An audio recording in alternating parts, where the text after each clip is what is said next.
On today's episode of A Story and a Chat, I'll be continuing the conversation about love and its importance in our lives, but this time with a Bollywood flair. It's going to be a good one, so settle in and happy listening.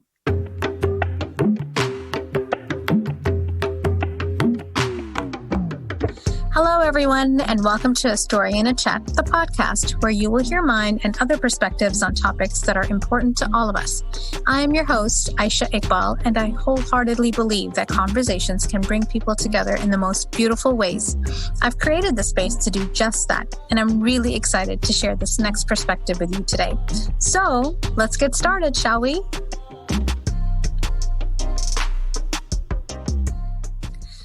Today, I'll be speaking with Sonali Dev, an award-winning author who writes Bollywood-style love stories that let her explore issues faced by women around the world while still indulging her faith in happily ever after. The newest jewel in her collection is Recipe for Persuasion, which is a clever, deeply layered, and heartwarming romantic comedy that follows in the Jane Austen tradition, though with a twist. I reached out to Sonali after going down the rabbit hole of trying to find a book to read that would help distract me from everyday life right now. I was drawn to her style of paying homage to the Bollywood themes I grew up watching against familiar settings experienced in my life today. I knew I had to chat with her to get her perspective on the importance of love. What is the big deal about love? What is it about love that drives people just crazy? Well, that's a really interesting thing because, does it really drive us crazy? It fuels us more than anything else, or it gives us whatever joy there is to be had in the world, right? I don't really think this whole idea that love has to be crazy is, it's interesting, but is it really crazy to want the things that go with what you just said, right? When you say it drives us crazy, I think what you really mean is it wants us to be happy. It drives us toward wanting to feel good about ourselves. And if you wanted to turn it into, I don't want to say man-woman love because that's not what I mean, but into non-platonic, love, then I think all of that comes from our need to feel good about ourselves, our need to be seen, the way we want to be seen, right? I think that's a very, very essential and very natural instinct we have as humans with our, developed brain. We want to be seen a certain way. And I think when we have, this whole I met this person and there was magic, whether it is friendship or it is, someone you fall in love with. What that experience essentially is the experience of feeling that spark because you're seen the way you want to be seen, as in the eyes or in the, in the reactions of this other person. So I think the real journey, when we talk about finding the person, finding love, all of that, the real journey is finding a form of ourselves that we find lovable enough that it can manifest in someone else's, reaction to us. So it's really more complicated than, just your, of course you have a physical reaction, but I don't think you could have a very, desirable physical reaction to someone if they didn't see you in a way that you want to be seen or you crave to be seen. So it really is this very personal journey, really, which makes us all sound like narcissists. But it also makes us want to be a better person, which is where the narcissism, disassociates from it. Yeah, I think that's what it is. That's the reason people like to read love stories. That's the reason, at the heart of anything. When you watch, whether you're watching a movie, whether you're watching a TV show, we always think in terms of, does it have soul, right? You can watch something that someone spent millions of dollars making and has these fabulous production values and this great acting. But we've all watched those things where you walk away from it thinking, this didn't touch me, right? And that touching comes from how that storyteller explored love. Whether it was just a spark, like a little something, you just need a little something depending on what genre it is. But I think that's when you're giving anything meaning, it has to come from a place of love, right? there's stories are told for two reasons. There's two motivations really in this world, and one is love, and the other is money. And so even with money, anyone who is hungry for money is also really hungry for safety or for feeling good, right? And the hunger for money is about something else. It's not just that number. And I think, and somewhere you can trace that back to love again. Either you felt unsafe in your childhood and so money gives you safety, or wherever. Every other need, I think, is based in this thing that we call love. So it's pretty much everything. So it's essentially the driver of humanity, right? And I like what you were saying about that magic that is felt.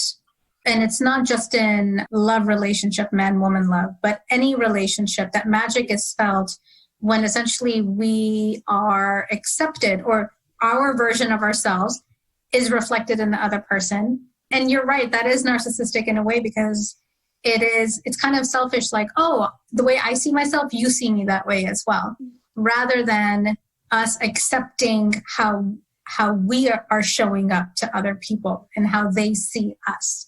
Right? Because there's kind of a love there too. We need to have enough self-love for ourselves to accept other people's perception of us and be okay, whether it matches what we think or doesn't. That's one way of looking at it. But if you even dig deeper into that, it's all perspective, right? Everybody's looking at you and seeing you based on who they are. And so that's where the magic comes in, is who I want to be seen as. We have to be at this place where you're able to see me that way. And so it really is, if that were true, if it really was about who you were being, and I don't mean to just take the responsibility off us, that's a separate conversation. But if that were it, then when I meet you and how you see me, and I meet X person and how they see me, wouldn't be so different. It really has to do with much more than just that, right? I mean, the same action, the same smile, it can be completely interpreted differently based on what that other person is going through. And that's where the magic is, that you are two people who are in this place, in your own lives, in the universe's life, where that connection happens. And this is absolutely true of friends. This is true of parent-child, right? I mean, your relationship with even your children changes over time based on who you are, who they're becoming. So love is really about where each person is in their life, and so I think another way of looking at it is, we've all been in a place where we really badly want to find someone. Right? I mean, the search for the one is something we've all experienced at some point. And I've seen that there is something with that search that has to do with whether you're ready to let that into your life or not. I mean, we all have the friends who are like, I don't understand why I can't find someone.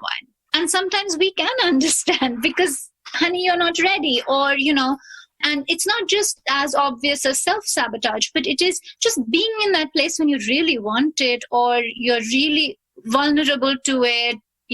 It's much deeper than just saying, oh, X, Y, Z matches. I mean, naturally, we're not algorithms, but there's that readiness that has to be there. You have to be in the right place. And I think that's why I think that people make falling in love about the other person, but it really is entirely an inward and selfish journey. So if that makes sense. As much sense as it can make for love, right? And it's because you're right, it is so much more than that. And with that, I want to ask, how is Bollywood love, Bollywood's version of love, the same or different? Because if we look at how love is portrayed in those movies like Devdas, right? The crazed in love man who just spends the rest of his life drowning in alcohol because he couldn't get the love of his life.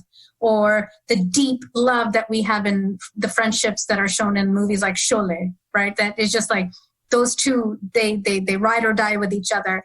And then pick any movie where we've seen the love of a mother for her child. Like she will go to the ends of the earth for her children.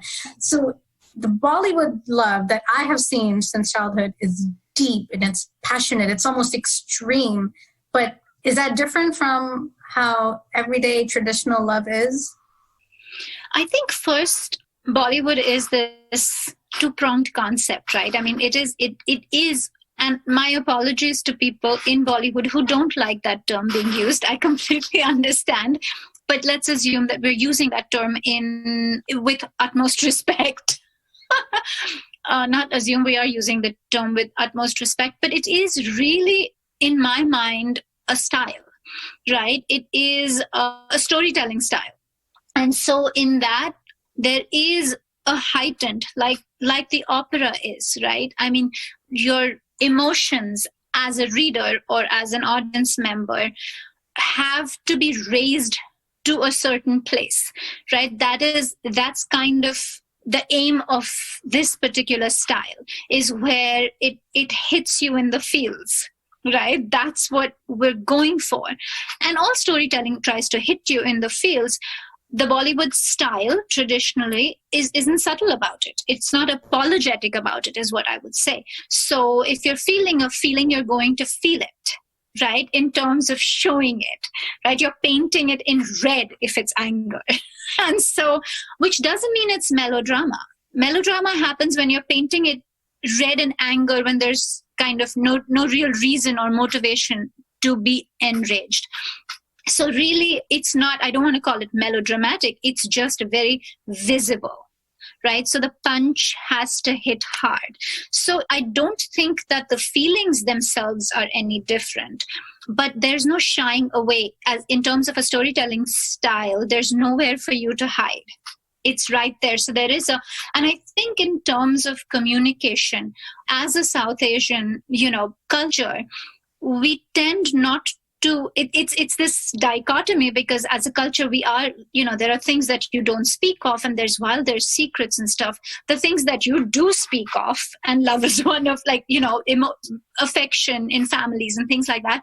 It's the style is to not beat around the bush. So even as immigrants, when we move to the West, we have to learn to translate ourselves and soften that when we interact, right? Otherwise, we would just be seen as crazy.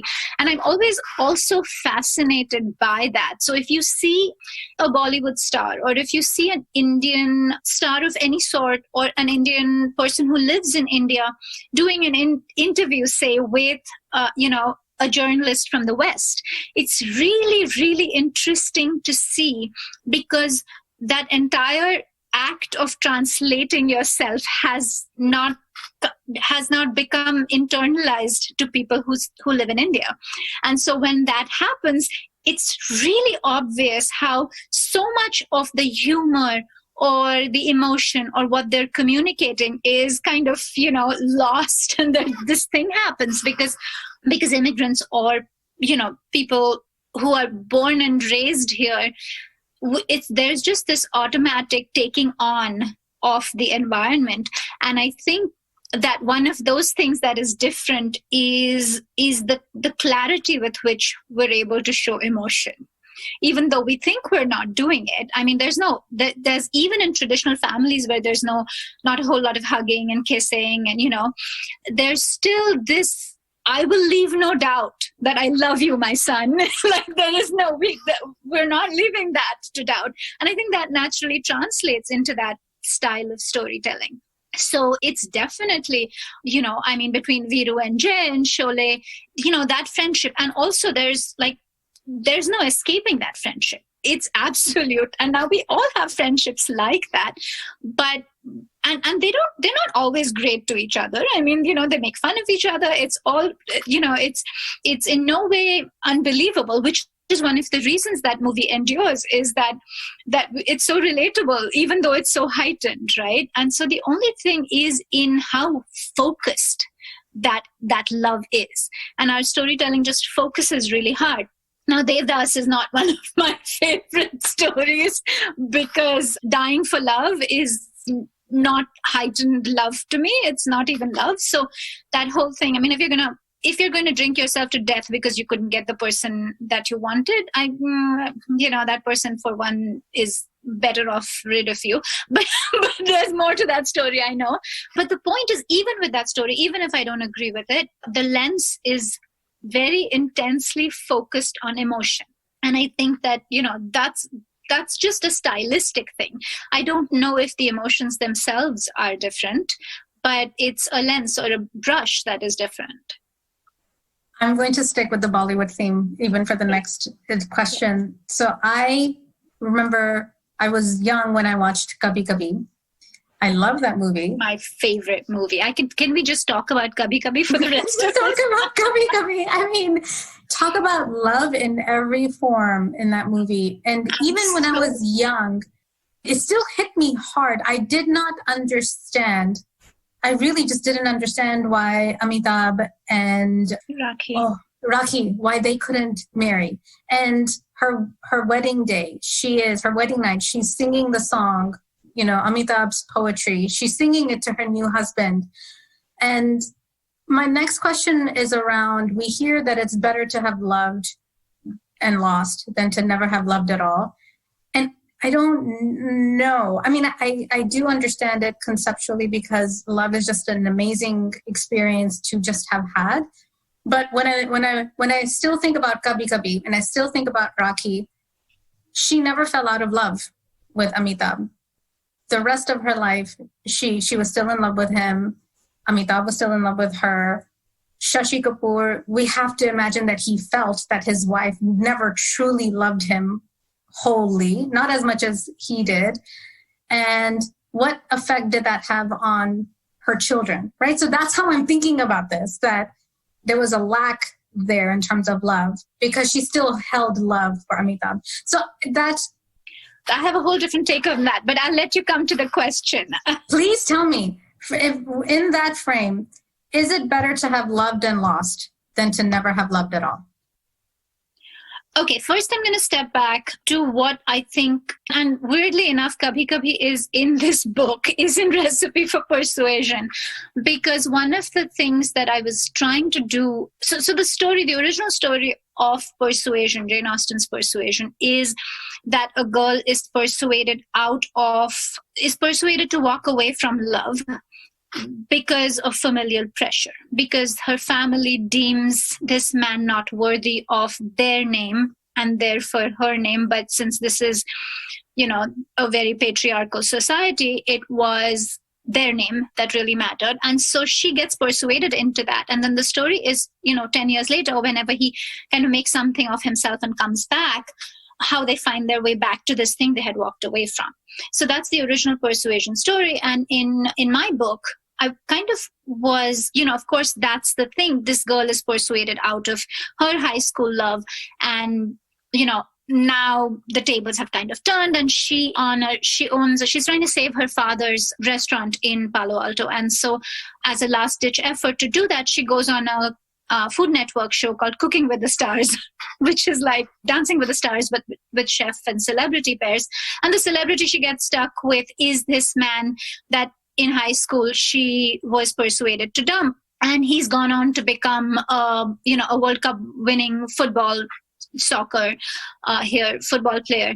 And he's recently retired and he's the celebrity she gets stuck with. So it is kind of their second chance story. But really what I wanted to play with was what these stories like Kabhi Kabhi, stories like Hum Aapke Hain Kaun, what they, and I adore both films for many different reasons. But really these stories that we as South Asian and Indian women grew up with is this sense that there is sanctity to marriage, that once you're married, you will automatically find happiness. If you basically give it a chance, you're going to find happiness. So what those stories teach us, or what the social message of that story, and in my opinion, the brainwashing message for women is that, your elders, the others in your life, the men in your life know what's better for you than you do. And that there is this whole marriage, the bandhan, right, of shadi, will somehow automatically bring you happiness. So it is ways to take away your agency. And growing up, it always bothered me. So even in Kabhi Kabhi, naturally, that whole concept, because I think what the filmmaker is saying is that, sure, they had this great connection, Amitabh and Rakhi, but when she marries, she is able, because she's a good woman, she is able to then, and she does, she gives her, and we as women have been taught to do this, and we've seen our mothers, our aunts, we've actually seen this happen, each one of us, where you get into this situation and then you make the best of it, right? You give yourself whole. And that's the whole thing that she, and he says it, Shashi Kapoor says it, which is what is lovely about it, is that he is aware that this woman he's married to has not held anything back. And even though she came with baggage, she drops it all. She gives herself fully to this family and this marriage. And he loves her for it, which is kind of what is beautiful about that movie. And she does. She kind of, she has regret and she feels bad about what happens with her college sweetheart or her high school sweetheart. But she gives herself fully and then she finds happiness, right? So that is the story perpetually that we're told. But the man doesn't, and that's where the patriarchy is. Amitabh Bachchan goes and marries a lovely woman, but he never lets go of what he didn't get. So he is always operating from a place of privilege, right? That he, having lost once, he refuses to love again. And she, having lost one, goes on to love and makes many and several people happy and has this beautiful family. And he does the opposite. He makes this woman incredibly unhappy because he's never able to do it again. So which is why I think it's such an interesting story that was told back in 1970. And of course, there's that whole adoption thing, a girl who chooses to go looking for who she is, and a boy who says, fine, if that's what you need to do, I'll go along, I'll come with you, but nobody stops her from finding. So it was ahead of its time in many ways. But I think the story that we are told, that, if you put your head down and comply with the wishes of others, so compromise. We're taught compromise through these stories, and I'm not really sure I like that. I mean, I'm pretty sure I don't like that. And with this book, the mother, the heroine's mother, so it's a 2-generational retelling of Persuasion almost, has the exact same thing, where she is from this, royal family, well, related to a royal family. So, they consider themselves highborn or whatever. And she's in love with a man who is not of that, doesn't, basically, it's not a man that her father chooses for her. And so she's forced into marrying this guy who is deemed correct for her by her family. And she says, no, you can hold, and they get her to do it because they have things that, they can, because they have power. But she refuses. She refuses to do what Rakhi did. She refuses to put her head down and comply, and she fights. And Ashna, who is the heroine, her daughter, who's the protagonist, is basically the collateral damage of when women take a stand like that. And so the daughter suffers greatly because her mother refuses to comply, because her parents have a god-awful marriage, right? And so there is that whole thing of what happens when a woman says, I will do what I will be who I want to be. I will be with the man I love. And so, of course we pay a price, and that's how we're taught not to do it, because we're told too many people will pay a price. And do you want that on your head? So I think that, that is more about patriarchy than it is really about love at all. But as far as the having loved and lost thing, I'm not sure it's such a relevant question. I mean, of course, everyone should feel. So if you asked me, I mean, most of us don't end up with our first big love, right? And there are many reasons for that. One is, you have to be a certain level of stupid, also known as immature and a child, to be able to give of yourself, to still have that level of vulnerability that it takes, to just give of yourself that much and to fall that, with that big of a threat. And it's happened to all of us before we're able to build our armors when we're very young. And very few of us get to carry that through into adulthood. Adult relationships naturally are and probably should be, are smarter, are more tempered, But I would feel really bad for anyone who hasn't felt that kind of, craziness. But life is practical. There is another kind of love that that people in happy long-term relationships have that comes from a place of, everyday battles and winning and losing them and letting go. And so that has more to do with comfort. It has more to do with, again, being seen as who you want to see and the constant be seen as, and that constant battle for that. So I think it's more about that. So I think both those are love, and both those should happen to people. If I had my way, that would be what I distribute to the world. I love that. So I also love that you are healing my inner child Bollywood movie scars. So I'm going to ask you to do it again for this one. So for this question, thank you. I really appreciate that. So my next question is around the different types of love. So I have a 3-year-old, almost 4-year-old daughter, and when I became a mother, my heart just changed. The kind of love that I have changed, and it's incredible. So I remember another movie, Aradhana, Rajesh Kumar and Sharmila Tagore. So she's in love with him, but he dies. She's pregnant with his child. She has it, but she's not allowed to raise him as his mother, right? She becomes his nanny or his servant. He never knows that she's his mom until like the very end. That is a sacrifice. That's the kind of sacrifice that I never understood. Again, as a child, I'm like, no, that's her child. Why can't she be his mom?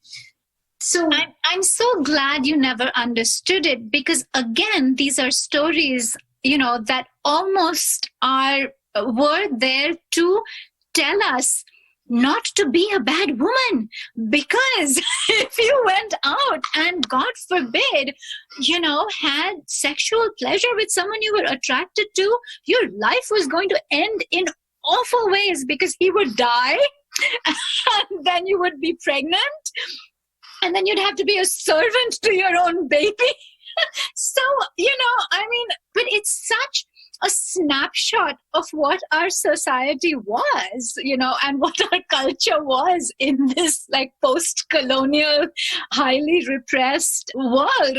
And I feel very much like all of these stories, all these little things that we were shown and taught as little girls were all kind of like, toe the line, don't feel sexual pleasure, don't feel attraction, all of those. Was it not about the deep love of a mother and the sacrifices that she's willing to make for her child? I mean, do you have to make a sacrifice to be a good mom? That's what you're taught, right? I mean, constantly. Bless you for saying that. I think you should repeat that one more time for everyone who did not hear.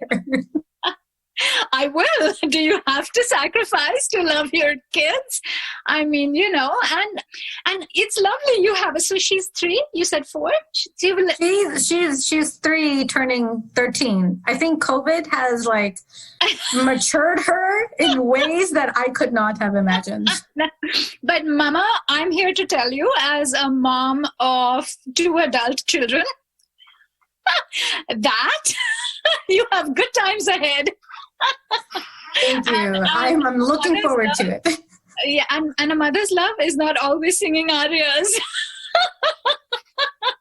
It's often like, what was I thinking? And I kid. They're lovely, but yeah, no, they'll want you to sacrifice your young at some point. I'm joking, but really, like, does it have to be tinged with pain to be worth it? I mean, it's painful enough having children. I mean, man, when they make stupid decisions and you have to watch them hurt, all of that is painful enough without me having to have lost my life and be their nanny, because, we are their nanny anyway. But having said that, I think, Aradhana, now it's all of like, this was, it was traumatic growing up, having to see all of this, right? And it did do its work. And for the 30 years of my life, at least, I've been trying to uncondition this crazy conditioning that all of this has, it's like tentacles in my DNA. It's like having to peel it off you is so hard. And it was because that's what you're told, like over and over again, like a misstep will cost you your life. No, missteps don't cost you your life. Missteps are life. And I wish that time was spent teaching us that any misstep, you're going to be fine, right? But that's not what, because if you taught that to everybody, who has power then, right? If everybody found out that they could just follow their good conscience or bad conscience and live with the consequences, there was this big fear. Like my mom would say this, and my mom is, is absolutely like not a patriarchal mom, but she would say, what will happen of society then? And they would say things like, yeah, and then people won't be married and everybody will be running around with illegitimate children. And today we're like, and like, what does that even mean? Like, what is legitimacy? Is a marriage certificate legitimacy? And so I love that our world is now, at a place where people should do the right thing because it's the right thing, not because it's a social rule.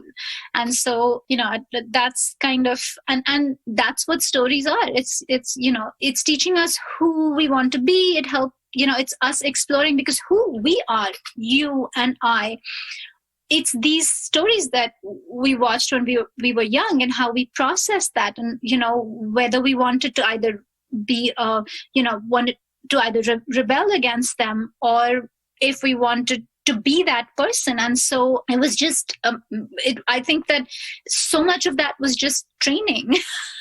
And it was not always the right training. So for what it is, it has beautiful songs that Adna does. I've been trying to stop myself from like singing them right now. Like even Kabhi Kabhi, like the songs just come out. I guess that's a version of love that's just like those tentacles I don't mind in my brain, for sure. And all of it is not bad. I mean, mother's love is consuming, and those parts of it are not bad. It's just that in all of these stories, women are the ones who suffer. You always suffer. Like there's actually, I think the movie is called Suffer, which means journey, not suffer. Right. And I might be mixing the name up. I don't think I am.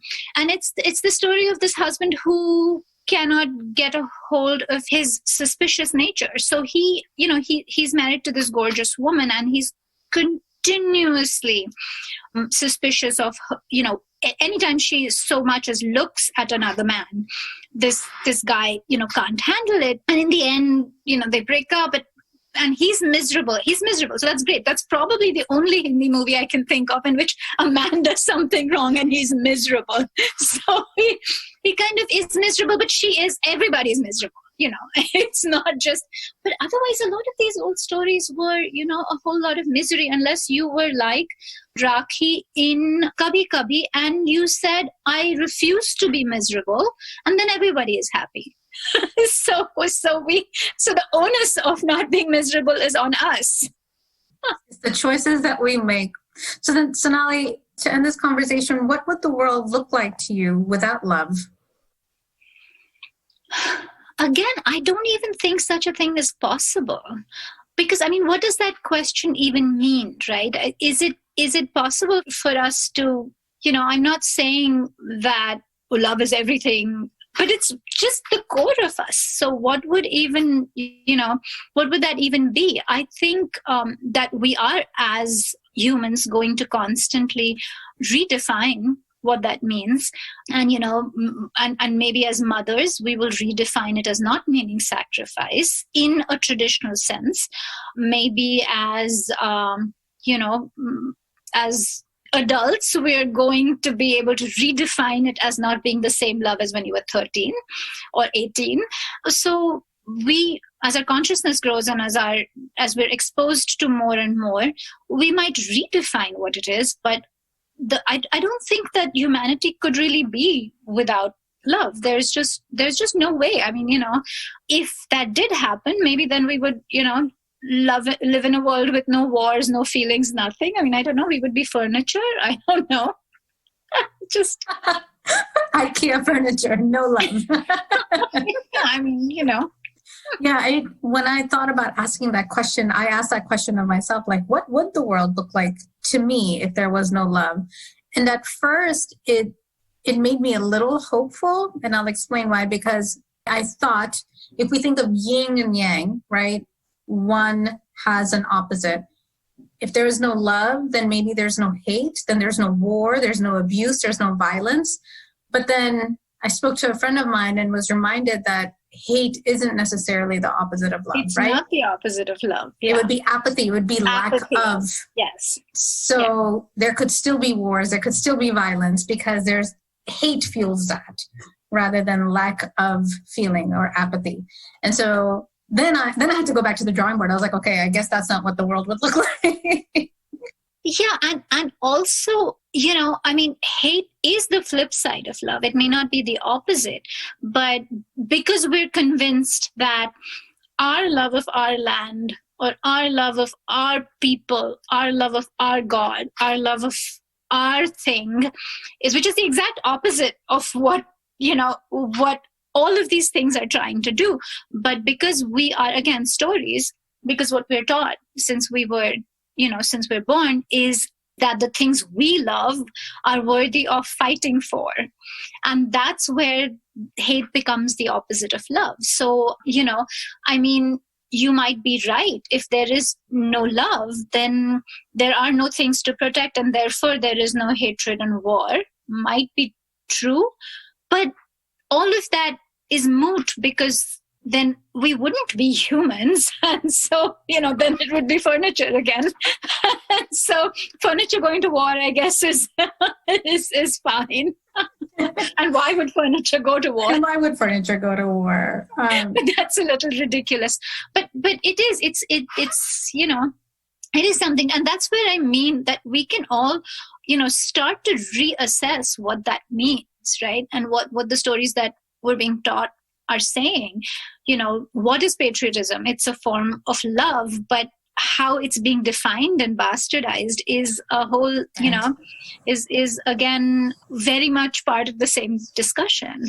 Why is a certain kind of life important? Because it's important to a few people, because they love what they love. And, and so in those terms, it is dangerous to misunderstand love. And a lot of our problems in the world today are from misunderstanding, Weaponizing love. Yeah. Weaponizing love, is very much the gateway to hate, right? And so. Right. Sonali, I wish you so much luck on your upcoming book. May 26th, it's coming out. And then thank you so much for indulging my Bollywood side. I feel like you have started the therapy that I needed from my. I feel like I dashed a lot of your childhood dreams. I'm so sorry. No, these are most like nightmares. I would watch these movies and I just would not understand. And I'm like, why is that a thing? Like, why do people have to die for something that is so beautiful? I was like, I don't get it. It just didn't make sense to me. So you can learn your lessons. No, I mean, I have friends who are like, we don't want to watch stuff with you because you just ruin everything for everyone. Like, I'm the one ruining it. I know, it's the storytellers. But Sonali, thank you for your time. Thanks for having me. This was very fun. I hope you enjoyed today's episode of A Story and a Chat with me, your host, Aisha Iqbal. I'll be continuing the conversation on love in the next episode with another fascinating perspective, so be sure to tune in. Until then, keep your mind clear and your heart open so you can hear your own truth. Also, if you enjoyed any part of this conversation, please consider writing a review saying as much and share this out as a gift to others in your circle. Toodles!